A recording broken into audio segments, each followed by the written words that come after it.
성경 골로새서 1장 같이 공부하시겠습니다. 이 골로새서는 에베소서랑 좀 흡사한 점이 있고 그 에베소서와의 차이점을 좀 구분하는 것으로 1장 공부를 좀 하시면 될 것 같아요. 좀 더 이제 중요한 얘기는 2장, 3장에 많이 나오기 때문에 좀 골로새서의 중요한 주제들은 2장, 3장에서 더 자세히 다루겠습니다. 어쨌든 처음에 인사 다음에 이런 장면이 나오죠. 우리가 너희를 위하여 기도할 때마다 하나님 곧 우리 주 예수 그리스도의 아버지께 감사하노라. 이는 그리스도 예수 안에 있는 너희의 믿음과 모든 성도에 대한 사랑을 들음이요 라고 말하면서 당연히 성도들이 가졌던 믿음과 사랑을 들었고 그것 때문에 감사의 기도를 한다. 바울 사도가 이렇게 시작을 하고 있죠. 근데 이제 다음 구절을 이어서 보시면 이들이 믿음과 소망을 가졌는데, 믿음과 사랑을 가졌는데 이 믿음과 사랑이 왜 있는 것이냐라고 했을 때 그것이 소망 때문이다 라고 말하는 거예요. 골로새서는 그런 방식으로 말해요. 골로새서는 우리가 지금 이 땅에 살 때 주님에 대한 믿음과 그 다음에 성도에 대한 사랑을 가지고 살고 있는데 이런 것들이 우리에게 생길 수 있는 뼈대가 무엇이냐? 바로 소망 때문이다 라고 좀 이야기를 하고 있죠. 그런데 어떤 소망이냐면 하늘에 쌓아둔 소망인 거죠. 하늘에 쌓아둔 소망. 이게 골로새서에서 말하는 좀 중요한 주제 중에 하나예요. 골로새서는 우리가 하늘에 속해 있다는 것을 좀 중요하게 말을 해요. 근데 이제 우리가 에베소서에서도 하늘에 속해 있는 걸 중요하게 말했잖아요. 그럼 이제 에베소서와 골로새서의 차이가 뭐냐면 우리가 하늘에 속해 있지만 지금은 이 땅에 살아요. 에베소서는 이 하늘 자체에 대해서 우리한테 설명을 하죠. 이게 좀 에베소서의 특징이라고 보시면 돼요. 골로새서는 그럼 우리가 하늘에 속한 사람인데 하늘에 속한 사람이라면 어떻게 살아야 하는지, 즉 땅에서 우리가 하늘에 속한 사람답게 사는 방법을 가르쳐요. 이것이 바로 골로새서의 특징이다 이렇게 보시면 돼요. 그래서 우리는 이제 하늘에 속한 사람으로서 이 땅에서 어떻게 살아야 하는지 이런 부분들을 골로새서에서 좀 자세히 우리가 볼 수가 있습니다. 아무튼 그래서 너희를 위하여 하늘에 쌓아둔 소망을 인함이니 하늘에 쌓아두었다라고 말하죠. 소망을. 그래서 우리의 복음은 하늘에 속해 있는 복음이고 그 하늘에 속해 있는 소망 때문에 그 소망을 가지고 우리가 살기 때문에 우리 삶에서 믿음과 사랑이 나타나게 된다는 거죠. 이것은 이 소망은 어디서부터 온 것이냐? 너희가 전에 복음 진리의 말씀을 들은 것에서부터 온다. 이렇게 이야기를 하고 있는 거죠. 그 다음 구절로 바로 가기 전에 제가 좀 뒷구절을 먼저 말씀을 좀 드릴게요. 이 소망이 무엇인지, 이 에베소서와 빌립보서의 차이가 무엇인지 이런 걸 먼저 다루고 이야기를 하는 게 조금 더 쉬울 것 같아서 그 가장 뒷부분에 있는 성경 말씀을 먼저 한번 살피겠습니다. 그래서 그 바울 사도가 지금 전하고자 하는 게 무엇이냐면 만세와 만대로부터 옴으로 감추었던 것인데 이거 우리 에베소서 3장에도 굉장히 흡사한 구절이 있죠? 에베소서 3장에도 이것과 매우 흡사한 구절이 있었어요. 그래서 과거까지 감추어져 있다가 이제 바울을 통해서 나타나게 됐다라고 말하면서 에베소서 3장에서는 이제 이방인이 그리스도 안에서 모든 기업을 얻는다라고 말해요. 에베소 3장에서는 그러니까 이방인, 죄인들이 그리스도 안에서 함께 약속에 참여하고 함께 후사가 되고 함께 기업을 얻는다는 그 하늘 자체에 대한 이야기를 한다면 이번에는 무엇라고 말하냐면 우리 안에, 이번에는 이 골로새서에서 다루고자 하는 주제는 우리 안에 그리스도께서 계신다 이거죠. 이게 바로 에베소서와 골로새서의 굉장한 관점 차이가 되겠죠? 에베소서는 그리스도 안에서 우리가 어떤 것들을 소유하게 되는지를 말을 하고 있다면, 이것은 그러니까 사실은 우리 밖에서 일어나는 일이죠. 하나님께서 이미 정하신 것들, 우리를 그리스도 안으로 부르셨고 그 안에서 우리가 얻게 될 모든 기업에 관한 이야기를 한 것이 바로 에베소서였어요. 골로새서는 이제 그러한 기업을 안고 우리가 살고 있는데, 이 땅에 있을 동안에 이제 우리 안에 그리스도께서 계시면서 이 우리 안에 계신 그리스도가 바로 영광의 소망이 되셔서 우리가 하늘을 추구하게끔 역사하신다는 거죠. 어느 정도 약간 차이점이 보이면 좋겠네요. 그래서 그리스도 안에와 우리 안에 그리스도가 계신다는 거, 이렇게 두 가지 차이점이 있다는 거. 그러면 이 그리스도 안에 있다는 것과 그 다음에 우리 안에 그리스도가 계시다는 것을 조금 더 상세히 한번 살펴보면은, 아까 제가 말씀드린 것처럼 에베소서는 우리가 그리스도 안에서 풍성한 기업을 얻을 것을 말하고 있었어요. 골로새서는, 그러니까 이거는 하늘 자체에 대한 이야기죠. 항상 에베소서는 하늘 자체에 대한 이야기를 하고 있고, 골로새서는 이제 우리 안에 그리스도가 계시기 때문에 그에 따라서 교회가 어떤 모습으로 살아가야 하는지, 땅에서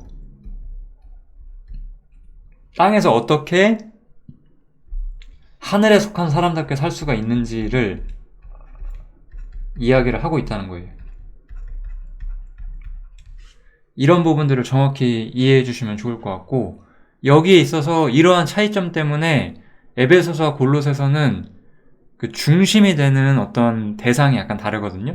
그래서 에베소서는 성령을 중심적으로 이야기를 해요. 왜냐하면 성령님께서는 제가 여러 성경에서 말한 것처럼 예수의 영광을 계시하는 존재가 바로 성령님이시거든요. 제가 항상 엘리에셀 얘기를 자주 드렸죠.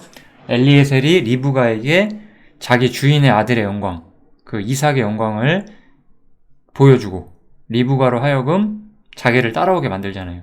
성령님께서는 우리에게 예수님이 얻으신 모든 영광을 알려주시는 역할을 해요. 우리가 이걸 착각하시면 안 돼요. 정말 많은 그리스도인들이 그냥 막연하게 성령님이 나를 성화시켜 주실 거라고 착각을 하고 있거든요. 제가 에베소서에서도 이 부분을 분명히 말씀을 드렸었고, 성령님은 그렇게 역사하시는 분이 아니라고 제가 여러 번 말씀을 드렸던 것 같아요. 그래서 성령님께서는 이렇게 교회가 가진 복을 제시를 하는 거죠. 교회가 가진 복을 어떻게 제시하죠? 교회가 그리스도 예수 안에 있다는 측면을 통해서 교회는 그리스도 안에 있는데 그리스도께서 어떠한 영광을 가지셨는지 그것을 이야기를 하는 거예요. 이제 골로새서는 우리 안에 그리스도가 계시고, 그렇기 때문에 하늘에 속한 사람으로서 우리가 어떻게 살아야 되는지를 말하죠. 그렇기 때문에 이제 우리 안에 계신 그리스도잖아요. 우리 안에 계신 그리스도. 나라는 죄인 안에, 나라고 하는 이 죄인 안에 그리스도께서 계신다는 거예요. 이거 얼마나 엄청난 일이에요. 그래서 내 안에 그리스도가 사시고, 이것은 내가 그리스도의 생명을 소유했다는 그 사실을 기반으로 해서 이야기를 시작하는 거예요. 우리 성경에서 여러 주제들이 있어요. 거듭났다, 구원받았다, 성령을 받았다, 화목을 얻었다, 의롭다함을 얻었다, 많은 용어들이 있지만 그런 용어들은 전부 달라요. 의도가 달라요. 물론 그것이 우리가 복음을 믿을 때 거의 동시다발적으로 모든 것들이 우리의 축복에 영향이 되는데, 그 하나하나가 가진 메시지가 전하고자 하는 바는 다 다르거든요. 특별히 여기서는 우리가 그리스도의 생명을, 부활 생명, 예수님이 십자가에 죽으시고 부활하시면서 얻게 된 그 사람으로서 영광을 얻으실 수 있는 그 생명을 우리가 소유했다는 측면, 내 안에 예수님의 생명이 있다는 측면, 이것을 가지고 이야기를 전개하는 거예요. 그래서 에베소서는 성령님을 중심으로 이야기하지만 골로새서는 내 안에 예수 그리스도의 생명이 있다는 것을 전제로 이야기를 해요. 생명이 있다는 것은 무슨 뜻이죠?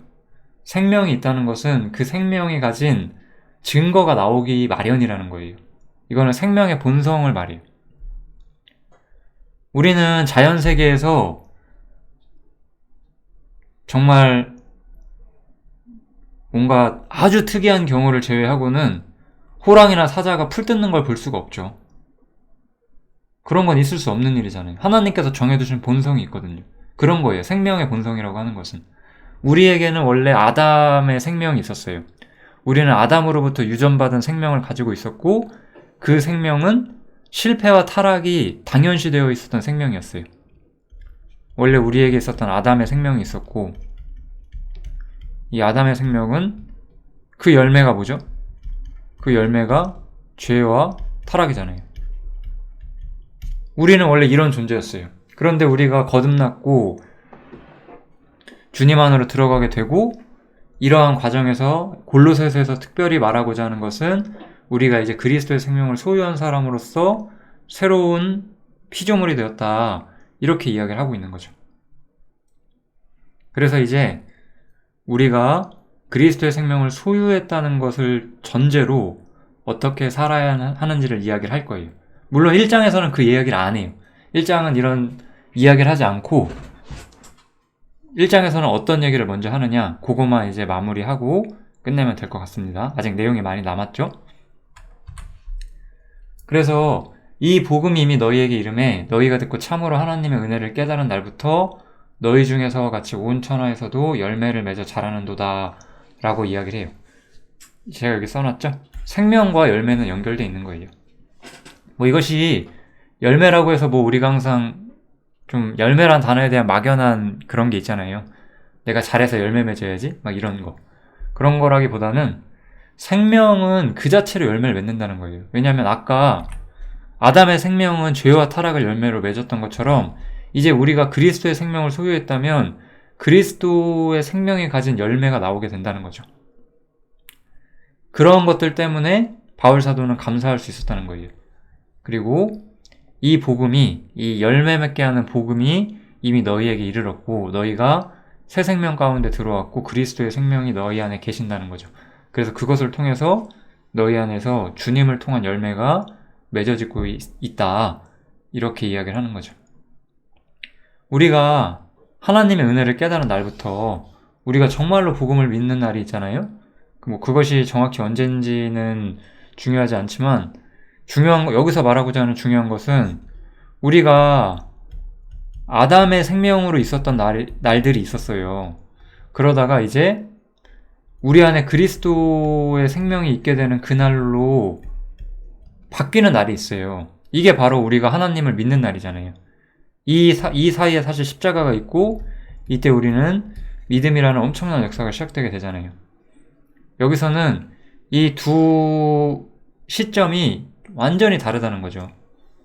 우리가 아담으로 살던 때와 자신이 구원받고 그리스도로 사는 때는 전혀 다르기 때문에 사람에게 어떤 엄청난 전향적인 변화가 있기 마련이에요. 이것은 어떤 개인이 갑자기 완전해진다든지 그런 걸 나타나는 건 아니지만 본성이 바뀌어요. 본성이 바뀐다는 거예요. 왜냐하면 아담의 생명에서 그리스도의 생명으로 바뀌었는데 그만큼 엄청난 변화예요. 육식동물이 초식동물이 될 수 있는 그런 엄청난 상상할 수 없는 변화가 있기 마련이에요. 겉으로 드러나는 어떤 삶의 패턴, 뭐 그런 것이 중요한 게 아니라 그런 것들도 열매로서 때가 되면 나타나게 될 거예요. 그건 열매고. 그런데 그러한 열매를 맺을 수 있는 시작점, 우리의 어떤 가치관과 본성의 변화, 그것이 이미 복음과 함께 시작되었다라고 말하는 거죠. 왜냐? 이제 우리 안에 그리스도가 계시니까요. 우리 안에 그리스도가 계신데 우리가 우리 안에 그리스도가 안 계실 때처럼 살 수는 없다는 거예요. 이거 너무나 명확한 결론이죠, 이거는. 그래서 이 말씀이 여기에 써 있는 이유가 우리 안에 그리스도의 생명이 있고 이것은 사람이 복음을 믿으면 전형적으로 사람이 회심하게 된다는 이야기를 하는 거예요. 회개와 회심을 조금 말씀을 드릴게요. 말이 나온 김에. 회개는 우리가 하나님 앞에 타락했고 죄인인 것을 사실 인정하는 거에 가깝죠. 죄인인 것을 시인하고 자신이 구원받을 필요가 있다는 것을 깨닫고 하나님께로 돌아오고자 하는 걸 말한다면, 회심은 생각의 변화죠. 생각의 어떤 전향이라고 할게요. 이제 내가 주님을 위해 살아야 되겠다. 이렇게 변화하게 되는 것을 이야기한다면 이 회심과 같이 오게 되어 있는 거예요. 우리 생각의 전향이 반드시 있기 마련이에요. 왜냐하면 그리스도의 생명이 우리 안에 들어왔기 때문에. 이게 구원을 받은 사람이 가진 특징이죠. 그렇다면 이렇게 복음을 믿고 그리스도의 생명을 가진 우리는 우리를 위해서 바울 사도가 무엇을 기도했냐면 여기서부터 우리가 배울 가장 핵심적인 원리가 시작이 됩니다. 중간부터 볼게요. 너희로 하여금 모든 신령한 지혜와 총명에 하나님의 뜻을 아는 것으로 채우게 하시고 라고 나와요. 이게 가장 포인트죠. 전 이거를 좀 알려드리고 싶었어요. 많은 사람들이 하나님의 뜻을 아는 게 뭐냐, 성령의 인도하심을 받는 것이 무엇이냐라고 많은 질문들을 하세요, 진짜로. 그렇지만 제가 이것도 여러 성경에서 종종 말씀을 드렸던 것 같아요. 여기 보시면 하나님의 뜻을 아는 것으로 너희를 채우라고 말을 해요. 우리는 예전처럼 뭐 우림과 둠밈이라든지 뭐 구름기둥 이런 게 없잖아요. 그런 걸 가지고 알 수가 없어요. 내가 내 앞에 무슨 중요한 문제가 있는데 뭐 주사위 던지거나 뭐 제비 뽑아가지고 정할 수가 없다는 거예요. 우리는 어떤 그런 방식으로 내가 갈 길을 정할 수가 없어요. 우리는 어떻게 우리의 길을 정할 수 있느냐, 어떻게 하나님의 뜻을 알 수 있느냐, 내 안에 있는 생명이 열매 맺어 가면서 우리가 그리스도 안에서 성장해 가면서 하나님의 생각을 더 많이 배우는 거예요. 하나님 자신의 생각, 하나님 자신의 목적, 하나님의 계획, 이런 것들을 우리가 더 풍성하게 이해할 수 있는 사람이 되는 거예요. 그렇게 되는 사람들은 하나님의 뜻을 아는 것으로 채워지게 되고 하나님의 뜻을 알기 때문에 하나님의 뜻대로 행할 수가 있는 거예요. 하나님의 뜻을, 이거는 그래서 정말로 많은 사람들이 이 부분에서 너무나 많이 실패를 하고 있거든요. 제 생각에 여기서 우리는 세 가지 큰 오류를 범해요. 첫 번째는 교회나 어떤 그런 종교 장치를 통해서, 시스템을 통해서 교회에서 이렇게 정했으니까 이렇게 하는 게 맞아, 이런 생각을 하는 거죠. 이건 잘못된 거예요. 두 번째는, 이거 비슷할 수 있는데 이제 사람의 뜻을 따르는 거죠. 뭐 자기보다 더 영적으로 권위가 있는 사람한테 물어서 그 사람이 이렇게 해라, 그러면 이렇게 하는 거예요. 이런 것도 잘못된 거예요. 올바른 것이 아니에요. 물론 여기서 교회나 사람이 하나님의 뜻을 아는 것으로 채워져 있다면 도움은 될 수 있어요. 그런데 그런 게 아니라 그냥 교회에서 정한 건 다 맞아, 뭐 영적으로 권위 있는 사람이 정한 건 다 맞아, 이런 거는 전적으로 잘못된 생각이라는 거예요. 세 번째는 환경을 보고 그냥 추측하는 거죠. 이거는 추측이죠, 추측. 어디 가는데 갑자기 막 잘 풀려요. 아, 이거 하나님께서 나보고 일로 가라고 이렇게 잘 풀게 해주시는구나, 뭐 이런 거. 우린 너무나 이 세 번째 우리도 진짜 많아요. 어떤 환경이나 상황을 통해서 뭐 이런 거 있잖아요. 갑자기 내가 돈을 잘 벌어. 아, 하나님이 나 여기서 이렇게 하게끔 해주시는구나, 뭐 이런 거 있겠죠? 이런 것들은 우리가 하나님의 뜻을 아는 것과 사실 정말로 전혀 상관이 없죠. 이런 것들은 전혀 상관이 없는 거예요. 이런 것들은 전혀 하나님의 뜻을 아는데 상관이 없어요. 우리는 이 복음 메시지가 우리한테 가르쳐주는 많은 것들을 통해서 결국 하나님의 뜻을 배워가는 거고 순종을 통해서 배워가는 거예요. 우리는 이 장성한 아들이라는 그런 성경의 관점을 좀 잘 이해하셔야 돼요. 제가 이렇게 기독교 서적들을 보면 항상 예수님이 아버지시잖아요. 하나님이 아버지시겠죠? 하나님이 아버지시고, 혹은 이제 예수님처럼 그려놓기도 하죠. 그런 만화 같은 거 보면. 그 다음에 이제 우리들이 있죠, 성도들이. 성도는 항상 꼬마예요. 애기예요, 애기. 그냥.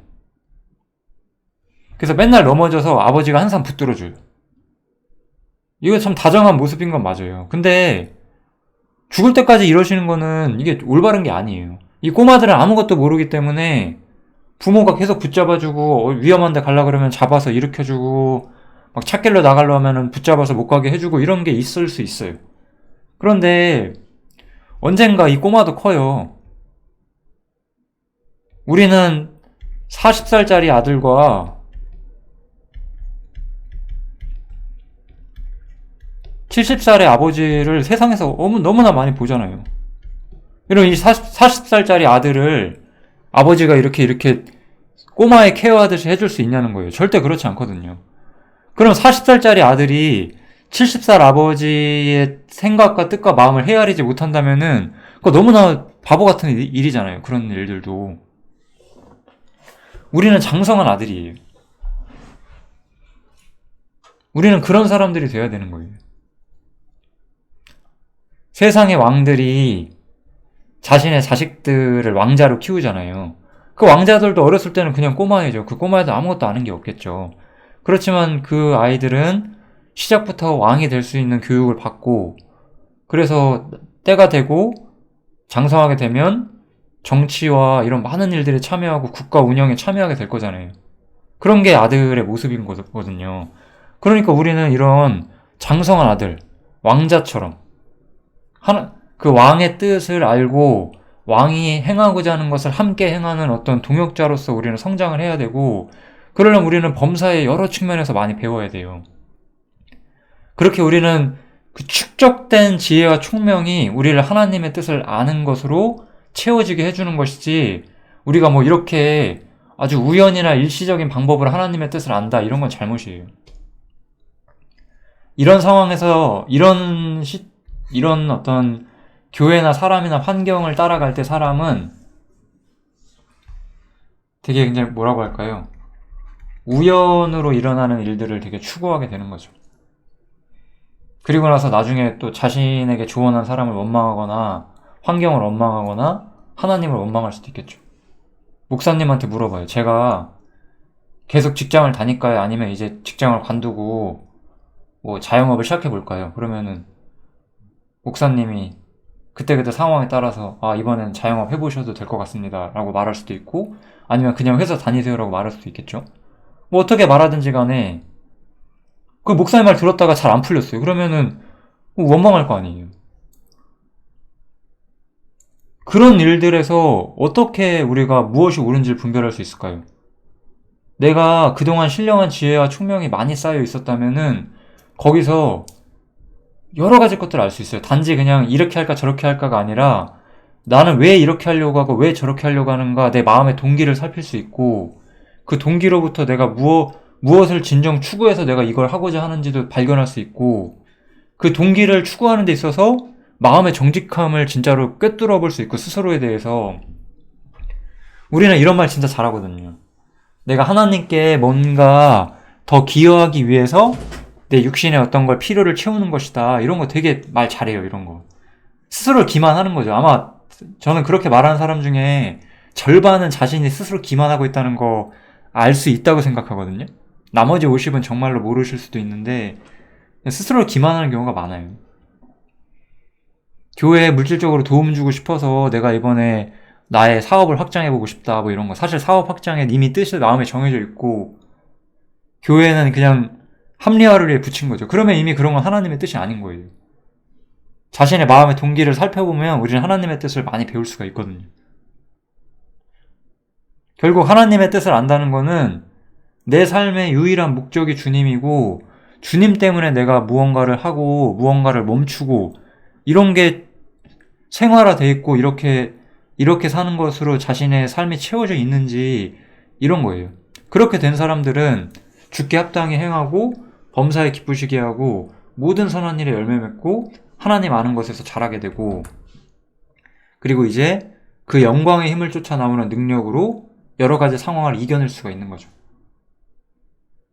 이 주님께서 환경을 초월하셨던 그 능력이 우리 삶에도 있게 되어서 우리도 그런 것들을 통해서 우리의 삶을 풍성한 힘으로 채워갈 수 있고, 고난과 어려움과 여러 가지 시험 가운데서도 아버지께 감사할 수 있고, 그런 삶으로 우리가 나아갈 수 있다는 거예요.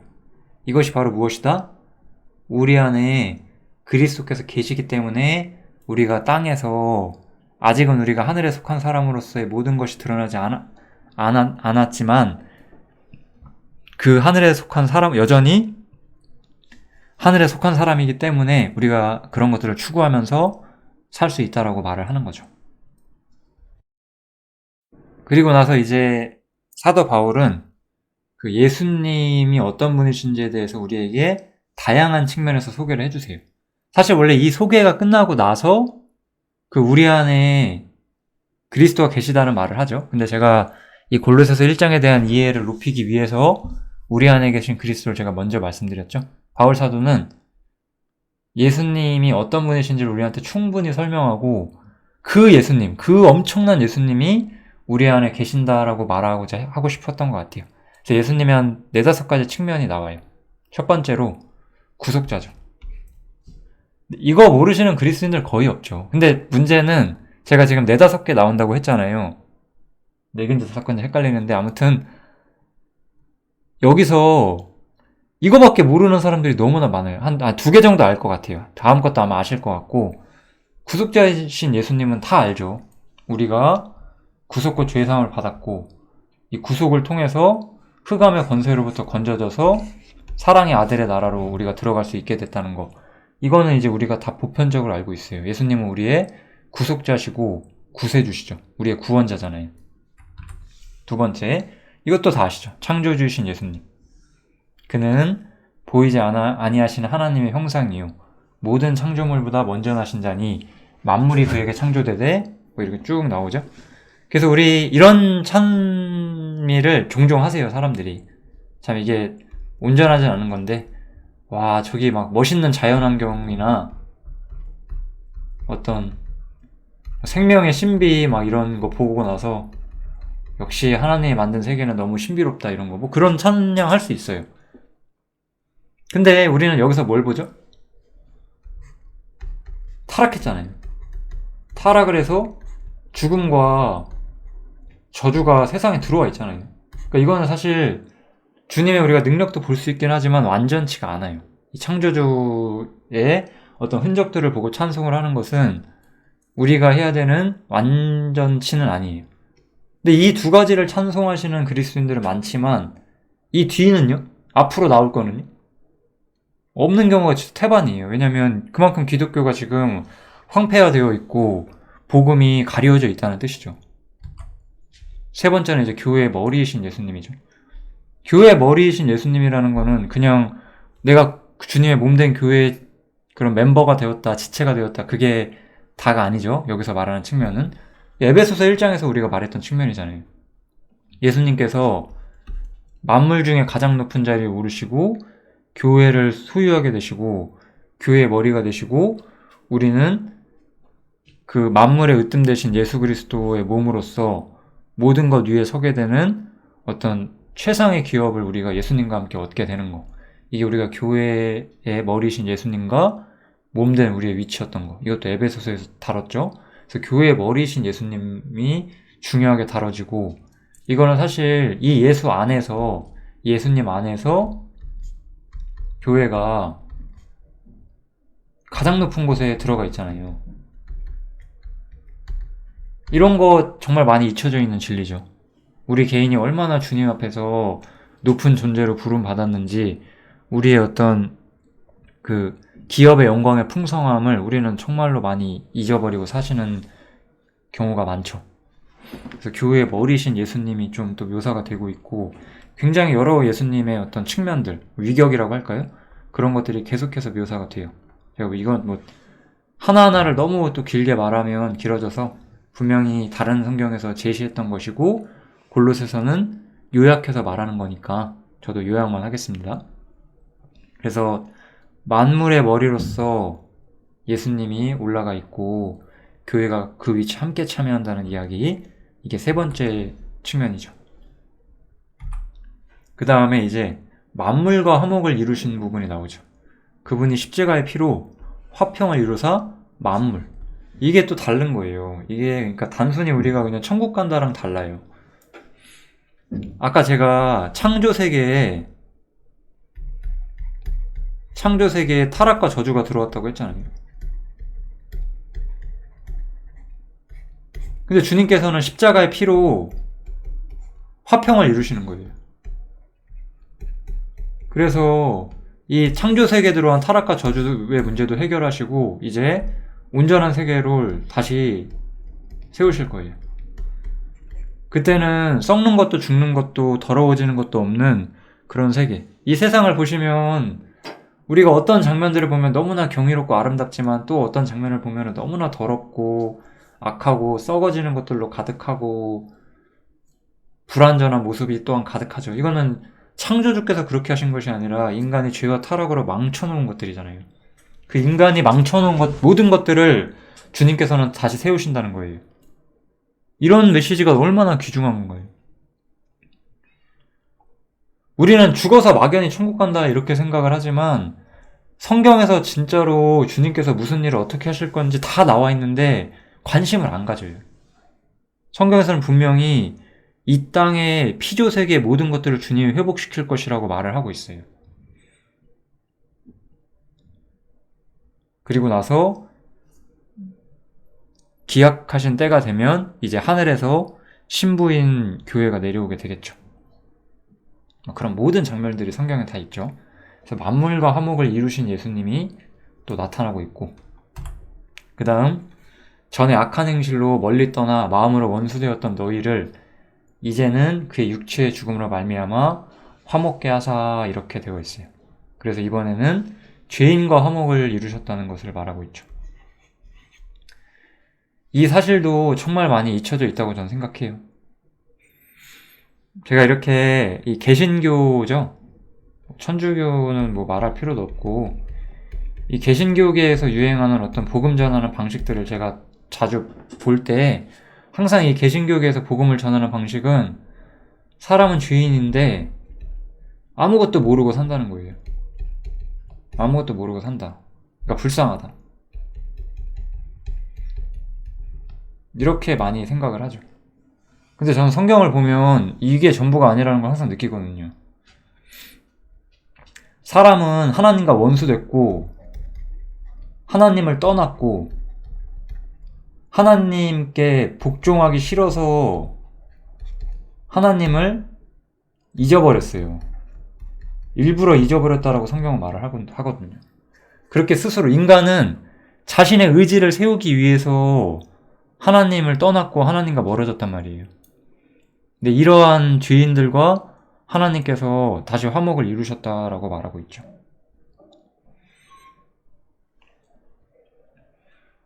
우리가 하나님을 항상 내 마음에 두기 싫어하는 존재라는 걸 정말로 많이 느끼신다면 예수님께서 우리와 화목을 이루셨다는 것이 얼마나 귀한 것인지 또 정말로 많이 느끼실 수가 있을 거예요.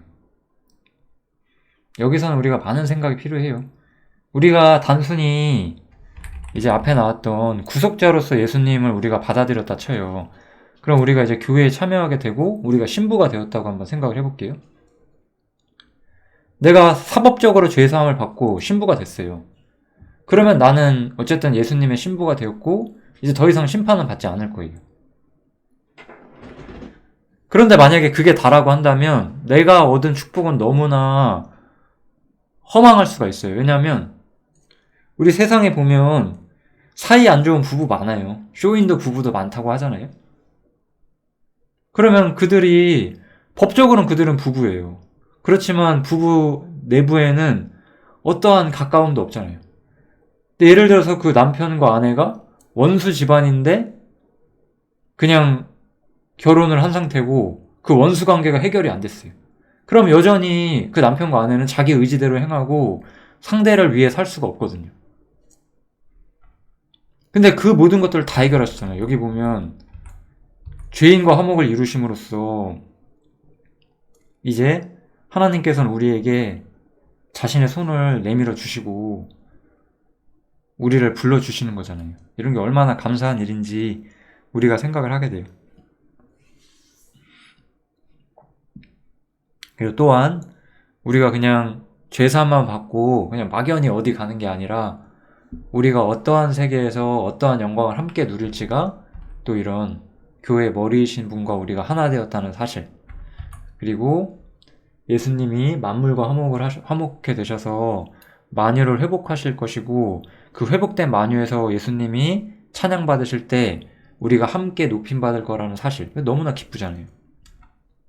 이런 여러 가지 예수님과 연결된 모든 이야기가 나와요. 즉, 이 십자가라고 하는 것은 우리가 항상 세 측면을 저는 봐야 된다. 정말 많은 측면을 봐야 되는 거거든요. 세 개뿐만 아니라. 근데 우리만 봐요. 죄인이 십자가를 통해서 무엇을 얻을 수 있느냐만 봐요. 아, 구원 받았다. 이것만 보는 거죠. 이거 외에 다른 건 관심이 없어요. 이게 문제인 거예요. 이게 전부라고 생각하시고 사시면 안 되고, 만약에 이게 전부라고 생각하고 산다면 여러분들은 바울 사도의 가르침을 전혀 안 배우고 사시고 있는 거예요. 그건 이미 교회라고 할 수가 없어요. 왜냐면 바울 사도는 이것을 중심으로 엄청난 이야기를 전개하기를 원한단 말이에요. 왜냐면 죄인이 구원받지 않으면 그 다음 건 보이지가 않아요, 원래. 근데 우리는 성경에서 분명히 죄인이 구원을 받았기 때문에 이제 죄인들이 무엇을 봐야 하냐? 하나님께서 무엇을 얻으시는지를 봐야 하고, 예수님께서 무엇을 얻으시는지 봐야 하고, 이 창조된 피조 세계가 어떠한 것들이 회복되는지를 봐야 하고, 이런 걸 다 봐야 하는데, 이로 인해서 사단과 죄와 악은 어떻게 처리받는지를 봐야 하고, 세상은 어떻게 되는가, 이런 걸 다 봐야 된단 말이에요. 근데 이런 거 다 안 보잖아요. 이런 거 다 안 보고 이것만 보잖아요. 이렇게 사시면 안 되는 거예요. 이렇게 사는 것은 이미 교회로서의 첫 번째 자리를 떠나게 되는 거예요. 제가 아까 처음에 이 이야기 할 때 골로새서는 우리 안에 계신 그리스도에 대해서 언급을 하고 나서 그에 따른 교회의 모습을 제가 권한다고 했죠. 우리는 나 자신의 문제뿐만 아니라 교회의 문제를 봐야 돼요. 우리가 아마 좀 느끼실지 모르겠어요. 로마서, 고린도 전후서, 갈라디아서, 에베소서, 빌립보서, 골로새서 이렇게 계속 보시면 우리 개인의 삶의 문제가 아니에요. 교회가 가진 총체적인 문제들을 계속해서 보고 있거든요, 바울 사도는. 그래서 이런 모든 문제에서 해결될 수 있도록 바울 사도는 교회를 가르치고 있어요. 제가 언젠가도 이런 얘기 한 것 같아요. 교회가 개인들을 가르치는 게 아니에요. 성경과 사도가 교회를 가르치는 거예요. 교회의 어떤 앞선 사역자가 나머지 평신도를 가르치는 게 아니에요. 우리는 모두가 교회의 지체로서 우리의 스승이신 성경, 바울, 이런 것들의 통제를 받아야 돼요. 우리는 바울의 서신을 보고 교회가 어떻게 이끌어져야 되는지에 대한 통제를 받아야 돼요. 교회의 사역자들이 교회를 통제하는 것이 아니에요. 교회는 누구의 건가요? 교회는 주님의 것이거든요. 그리고 주님께서는 이 교회를 세우는 데 있어서 중요한 사역자들을 보냈어요. 그게 바울 사도 같은 사람들이죠. 여러분들 앞에 있는 목사님이나 저 같은 사람들은 그러한 중요한 사역자가 아니에요. 그 사람들이 교회에 바울 사도 같은 분들이 교회의 뼈대를 이루고 교회의 시스템을 다 세워놨어요. 그럼 그 이후의 세대 사람들은 그냥 바울이 세우는 시스템 속에 무조건 거해야 하는 거예요. 그 안에서는 물론 바울 사도가 이미 세상을 떠났기 때문에 교사도 필요하고 목사도 필요하고 복음 전하는 자도 필요할 거예요. 그런데 목사와 교사와 복음 전하는 자도 교회보다 위에 있진 않아요. 다 교회보다 아래에 있는 사람들이에요. 우리는 교회가 어떻게 돼야 하는지를 성경에서 보실 수 있어야 돼요. 현재 개신교계들은 이런 부분들이 완전히 무너져 있고, 바울 사도는 그래서 이제 이렇게 말을 해요. 이제 내가 너희를 위하여 받는 괴로움을 기뻐하고 그리스도의 남은 고난을 그의 몸된 교회를 위하여 내 육체에 채우노라 라고 말하죠. 이게 남은 고난이라는 것이 그리스도의 고난을 쫓아서 바울 사도도 고난을 따라간다라고 말하는 거거든요. 그리스도의 고난을 본받아서 뒤쫓아간다 이런 느낌이라고 말해요. 그러면 우리 예수님의 고난이 뭐였을까요? 우리가 성경에서 보는 그냥 막연히 헌신하는 거? 그게 아니죠. 우리가 이사야서 53장 보면 뭐 할 수 있어요? 그리스도께서 세상과 종교와 인간의 어떤 교만으로부터 다 거부당하셨잖아요. 이게 문제잖아요. 그래서 제가 갈라디아서에서 십자가에 거치는 것 이야기했잖아요. 세상, 종교, 인간의 교만 이런 것들로 지금 현재 기독교계가 이렇게 건설되고 있잖아요. 진짜 종교가 아니잖아요. 그런 것들은. 어디 우리가 세상 기독교에서 이미 황폐화된 기독교에서 예수 그리스도의 고난을 볼 수가 있어요? 그런 거 볼 수가 없잖아요, 지금. 바울 사도는 이러한 상황에서 예수님이 따랐던 그 고난, 세상과 그 당시 어떤 하나님을 아는 사람들이 주류였던 유대교, 이런 것들로부터 완전히 거절당하시고, 세상의 종교가 사람을 높이고 자신들의 의를 세우고자 할 때 그 모든 것들을 거부하셨고, 초라함 때문에 또한 거부당하셨던 그 주님이 가셨던 그 고난 있잖아요. 그거를 바울 사도가 쫓아간다라고 말하는 거죠. 그래서 바울 사도는 우리가 생각하는 그러한 모습 사람이 아니었어요. 무슨 세상을 호령하는 뭐 대단한 목사 막 이런 게 아니었거든요. 바울 사도는 그 당시에는. 우리는 성경을 보면 항상 뭘 보나요? 바울 사도가 교회에서 거부당하는 걸 보잖아요. 이 성경에 쓰여 있는 많은 교회들이 바울 사도에게 맞서고 바울 사도의 의견을 꺾으려고 하고 얼마나 그런 게 많아요. 세상 교회는 안 그렇죠. 세상 교회와 세상의 사역자들은 그들에게서 자신들의 일을 취하고 자신들의 어떤 정욕을 채우는 그런 시스템이 돼버렸죠. 하지만 바울 사도는 그리스도의 남은 고난을 그 자신의 삶에 채워가는, 쫓아가는 삶을 살아갔다는 거예요. 왜 그랬나요? 바울 사도는 하나님께서 너희를 위해서, 우리 교회를 위해서 주신 경륜을 이루려고 그렇게 했다라고 말하는 거예요. 자신이 그렇게 고난받음으로써 교회가 어떤 것인지를 분명히 보여야 할 책임이 있었고, 바울 사도는 삶의 끝까지 그것을 보였다라고 이야기를 하는 거죠. 너무나 멋있죠. 이게 우리가 본받아야 하는 삶의 본질이죠. 골로새서의 어떤 주제의식이 상당히 많이 드러나고 있어요. 저는 갈라디아서 같은 성경과도 매우 밀접하게 관련이 있다라고 생각이 들고, 십자가에 거치는 것으로부터 떠나야만 하는 거죠. 그래서 바울 사도는 십자가에 거치는 것을 떠나서 그리스도의 남은 고난을 쫓아간 거죠. 그래서 이제 바울 사도는 수고를 하는 거예요. 그래서 우리가 그를 예수님을 전파해서 각 사람을 권하고 각 사람을 가르치고 각 사람을 세우려고. 세상 교회는 이런 걸 못하잖아요. 왜냐하면 모든 교회가 그렇진 않을 거예요. 그렇지만 바울 사도가 왜 이렇게 했냐면